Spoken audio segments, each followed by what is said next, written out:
You're listening to the Jan Price Show, and today my guest is director Robert Schwartzman, and we're going to be talking about his new film called The Good Half, starring Nick Jonas. Welcome to the show, Robert. Thank you. Thanks for having me. Appreciate Oh, it. you're welcome. You're welcome. This was a very interesting film, I will say, for sure. Let's tell the audience what it's about, and then we can dive into it a little deeper. Yeah, I've been thinking a lot about when you deal with a story that's an ensemble that you kind of feel the world, building this world of a family that you connect to. The way to describe this film is really a family coming together over the recent loss of a family member, dealing with what would be the many stages of grief, grieving, and what it means to sort of move on with your life after dealing with loss. Um, that's really the best way to describe it. And I think about it as a family because you have Nick's character as the main anchor that we're along for his ride, but you're seeing the way they're all engaging with each other that creates the feeling and the tone of the film. It does. And this film really resonated with me because my sister recently passed away. And there's five siblings, and she was the first one to pass away from all of us. And we all got back together for her memorial. And, the family dynamics were very Yeah, interesting. And that's what this film's about. And I went, oh, okay, here's a movie to relate to really well since I just went through this yeah, and how yeah. everyone experiences their parents in different ways. And Hmm. each of us do. I mean, we had this discussion, and well, my sister passed away, obviously, but the four of us who remained, we all had different viewpoints of Right. our parents and our growing up experiences. And this film was beautifully touches on all of that. Thank It's you. it's really well done. It's got Brittany Snow in, who I really always enjoy watching her, and David Arquette and Alexandra Shipp and Matt Walsh and Elisabeth Shue. So it was really good to see all of them. So how did this story come about? Did you write this too? Were you the co-writer on this one? Um, Sorry, I'm fixing my headphones. No, so the script was written by Brett Ryland. It's his first feature. He's written other scripts, but it's the first one he was able to get off the ground. And I had been working on other films as a filmmaker. I directed a movie called Dreamland, The Unicorn, The Argument. I did a doc recently about the Zombies, the band, The Zombies. It's coming out in the at the end of the year. But so I love making films, and I like comedy and heart and comedy films that sort of find that balance. That's been sort of the world I've played in so far as a filmmaker. Brett liked the films I had worked on and had shared the script with me through a connect that we had. And I really fell in love with it. And I really loved, that I had dealt with the loss of a parent in my life as well. So I connected to this character that Nick Jonas plays. And when you direct a movie, hopefully, if you're going to make an independent film, you're doing it because you want to do it, because there's something in this that's pulling you to do it. If you're going to go direct a Marvel movie, you're probably doing it maybe for reasons that I just mentioned, or there could be other reasons, career reasons. So it's sort of everybody's sort of path is different. But yeah, I felt this could be something where I could bring my own life experiences to the equation to help bring it to life in a way that felt real and natural and authentic, but also I like when movies play with reality. Am I in a real world? Am I not? I like that feeling to movies, a shift in tone. Hmm. So I felt like the idea of these flashbacks, you're playing with time, space. I thought that could bring an interesting layer to as a challenge as a filmmaker. But yeah, I read it. Brett wrote a great script. It was funny. It was hard. It made you cry. It made you laugh. The characters had their own sort of place in the story that I really enjoyed. I felt, it would be for my own life as a filmmaker, a step forward with taking on material that would have this sort of emotional side to it that I felt really channeled my own experiences. Whereas other movies might just be a straight comedy built from pure fiction. This resonated with me, although I didn't write it. It just is something that's close to home. Yeah, and it does. It has all of those features in it. It makes you laugh. It makes you cry. It's poignant. There's a romance in it. It's got a little bit of everything in the film, too. And Yeah. obviously the dynamics between the children, the brother and sister, and their stepfather and their real father, and all of those dynamics in it too. That I think anybody can relate to this film who has any Hmm. family members, at all. Yeah. Yeah. They can definitely relate to this movie. So, how did you attract Nick Jonas? Because he's kind of new on the acting in the acting world a little bit. So, how did you attract him to this project? Yeah, Nick, well, I've known him for since we met in 2008. So I've known him for a while, 16 years Okay. plus. We met in music. I toured, I have a band called Rooney, and Rooney toured a lot around, the world. I made a lot of albums and toured, and the Jonas Brothers liked Rooney, and I went and wrote some music with them, and then we went on tour together. So I just kind of was like, I've sort of seen their world and been around it for a while. And with that, with time, and before they became, these superstars, there's a little bit of like trust, like you knew me before I was blah, blah, blah. And also the fact that he's, obviously very comfortable making music, acting, he does act, but it's sort of a new thing to be the leading character in a film, especially done independently. Right. That's a new kind of world for him to play in. And he was very eager to jump in because he thought this character was like rich with challenges that would kind of challenge his acting and inspire new sides of himself to show audiences.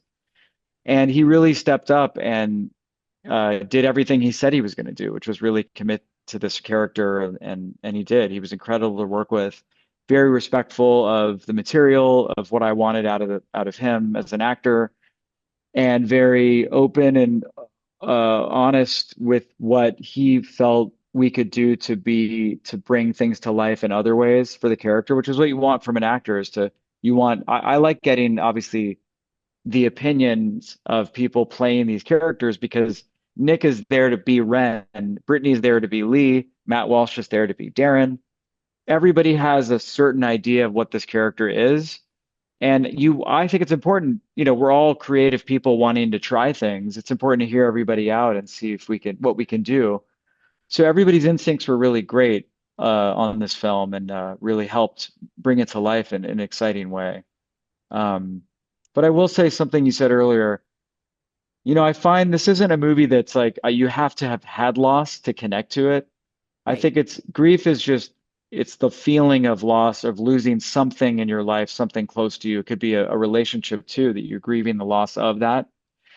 But it's a reminder sometimes of what you have now to enjoy and embrace family in a lot of ways, because we need sometimes to be reminded, as frustrating as it can be, like that we have these people here. And that's a nice thing. I've had people say I called my mom after I saw the movie. It's such a nice thing to hear that. Yeah, it does. And there was that similar thing happened in our family reunion. It was the same thing. We hadn't seen each other. We were all spread out all over the country and hadn't seen each other, like the two characters, that Nick and Brittany Snow play. And then we had a coming together and said we have to get together more often. We have to, plan It's this at least great. once a Amazing. year, So there was a heart opening, as I call it, from it. And that's the same thing in this film too. There's a heart opening, Yeah. Thank you. between everyone. So that's why I really related to it, having just, like a month or so ago going through this. So it was like perfect timing to see this movie at this Thank you. particular time. And you're right, you don't have to have had loss in order to see it, but we all have loss in our lives. So it's just how we relate. But it's about that Right. interpersonal relationships that we all have, that maybe we, loss of a friendship that we've let Hmm. go for whatever reason too, and how you can, reconnect. In Exactly. that friendship too. So I think, there's lots of wonderful messages in this film, and it is really done, and it is, as I said, a very heartwarming film for everyone else. Did you brought this cast together? How did you attract everybody and in this cast? And you said you like to collaborate. So let's talk a little bit more about how you like to collaborate and how each one of these actors, what they brought to the table in that collaboration. Yeah, we started this movie, The Good Half, which was called something else, by the way. We found the title as we were in post, which is always kind of fun. We'd like shared so right when we started this movie, with Nick and everybody, there was another project announced in the trades with the same name. So with a different name. So we had to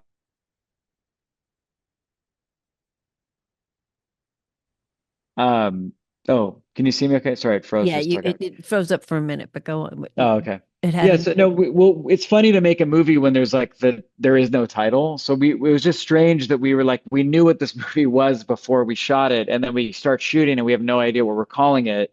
So it kind of we were in this in between phase of our identity, which is very kind of calls out the theme of the film in a way. Is like, well, who am I without these people?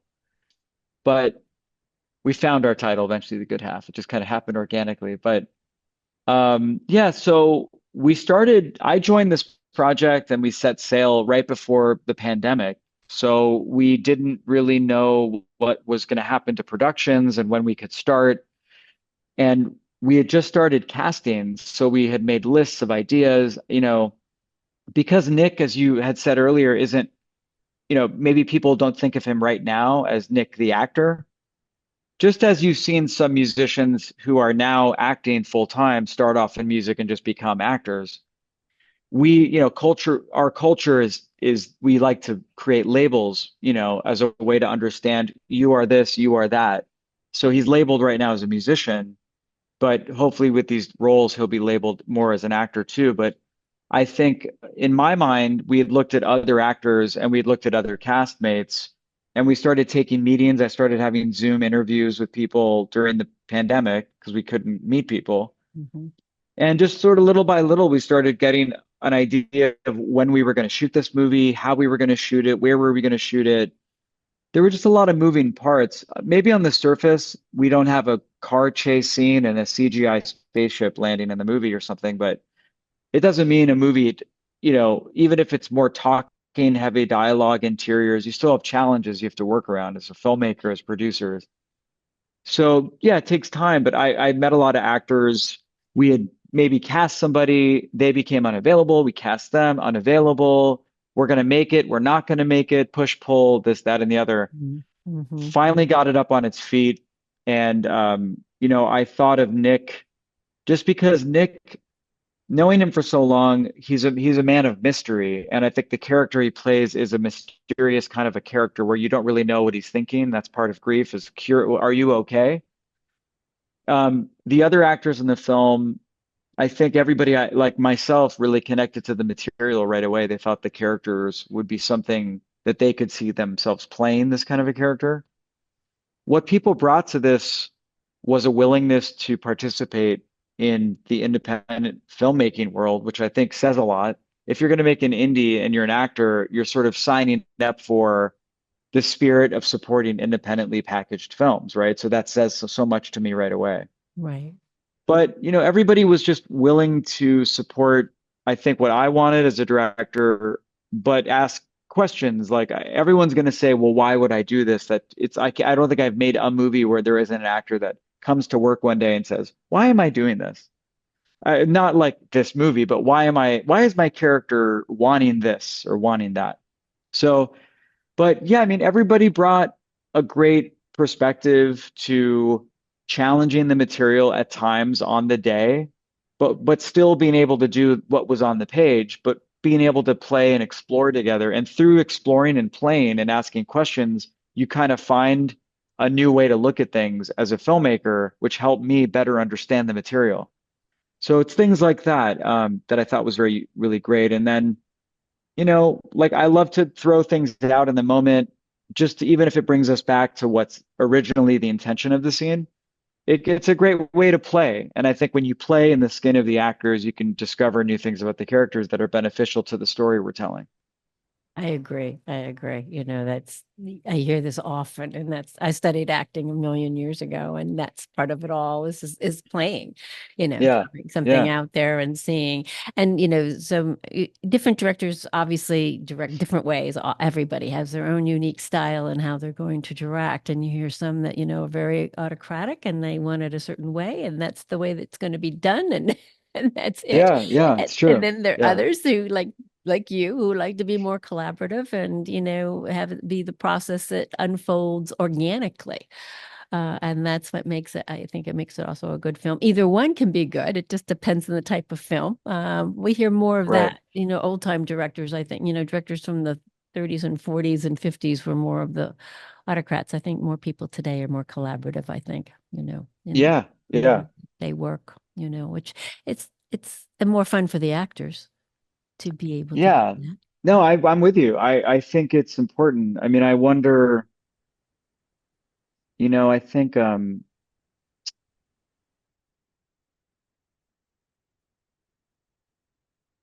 It froze up again, but oh, hopefully I'm sorry. Am I back? Sorry. you're back. You're back.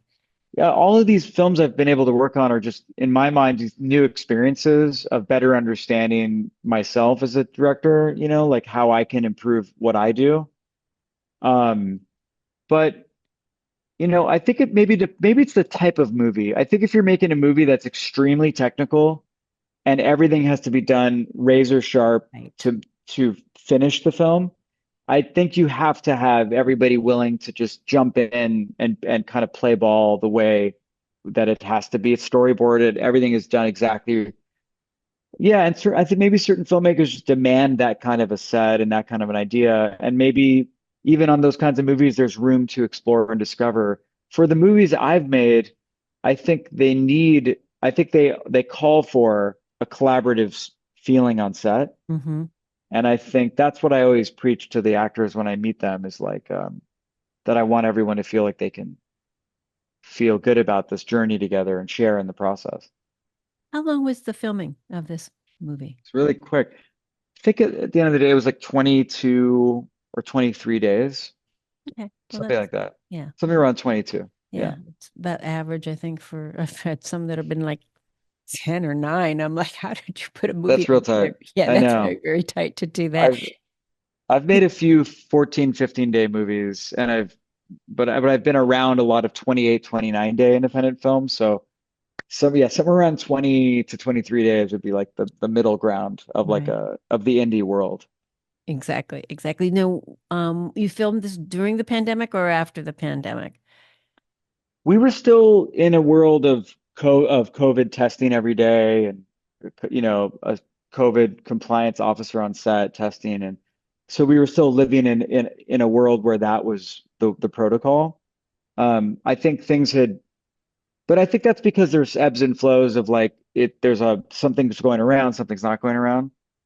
Um, I just always want to be very protective and make sure, we're building an environment that's protecting, looking out for everybody. So always wanting to go extra careful. I think, but we had made it through the shutdown and once we started getting a lot of momentum on the film. So I would say the real pandemic portion of the world was us kind of getting a grip on where we were shooting, the amount of days, the budget, kind of figuring out how we were going to get it financed, how we were going to get cast together. That was all happening while everyone was, stuck in their homes. Yeah. So And those are the behind the scenes things that you can do when you're stuck at home, I suppose, too. I am, yeah, yeah, yeah, I yeah. am curious. What was the original name of this film? It's called Good Grief. Good. Oh, okay. And well, there's been a few movies called Good Grief. So when you look online, you'll see a few of Right. those titles. But there was one announced that was like a Netflix movie Yeah, it is. before our Yeah. shoot. Yeah. So Dan, yeah, but yeah, exactly. Dan So Levy, it I was a think. Yeah. yeah. So it was a bummer that we had to take that title away. Everyone loved the title, Yeah. but then Nick Jonas's character, the whole movie is him remembering the good half of his life, and in this big monologue with Alex Shipp he goes on and on about the good half of his life. And it was just so we were like, it's right under our nose. We had no Yeah. idea. It was like, we were just like, what about the good half? Yeah. And we looked it up and there was like never a movie called The Good Half. So it was very satisfying. It was perfect. It really is perfect because it is Yeah. the message of the movie. That's Yeah, true. it, Yeah, it really is. So you're right. It's right, was right under your nose all along. Yeah. So exactly. where Yeah. can people see the good half? So, we live in a video on demand world, but I grew up in a theater, going to the theater world. So, if you are in a small group of filmmakers that get to put your movie in theaters, even if it's for a limited time, that's what's going to happen with the good half. So, August 16th will be in theaters. You can go to the goodhalfmovie.com where all the theatrical dates will start to grow and be listed. Okay, But we just did sort of an event theatrical run around the country in a lot of theaters, and now we're bringing it back officially on the 16th. It performed very well in theaters, so we're going to give it another shot in theaters. great. And then eventually, I don't want to say, the problem is if I say it's going to be on video, you can rent it or buy it Right. online. Everyone's going to wait sometimes for that. Right. So anyone listening, if you are that person, I encourage you to please go see it if it's in a theater near you. If it's not, you're going to have to buckle up and wait.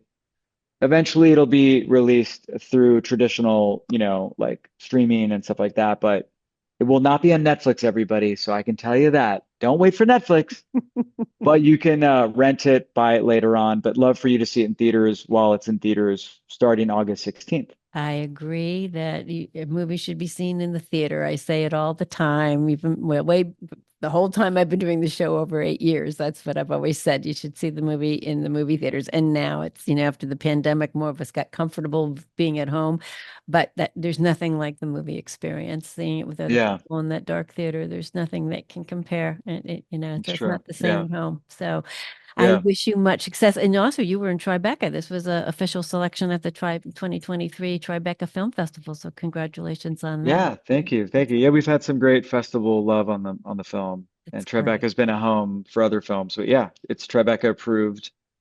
And yeah, I hope everyone sees it. Nick Jonas, fantastic. Brittany Snow, Elisabeth Shue, David Arquette, Matt Walsh, Alexandra Shipp, It's a great cast. thegoodhalfmovie.com. Yeah, Yeah. thank you for having me and talking Oh, about you're it. so welcome, Robert. Yeah, thank you and wish you much success with this film. And I look forward to having you back on with your next. Thank you. Yep. Thank Have you. a great day. Yeah, Yes, you take too. care.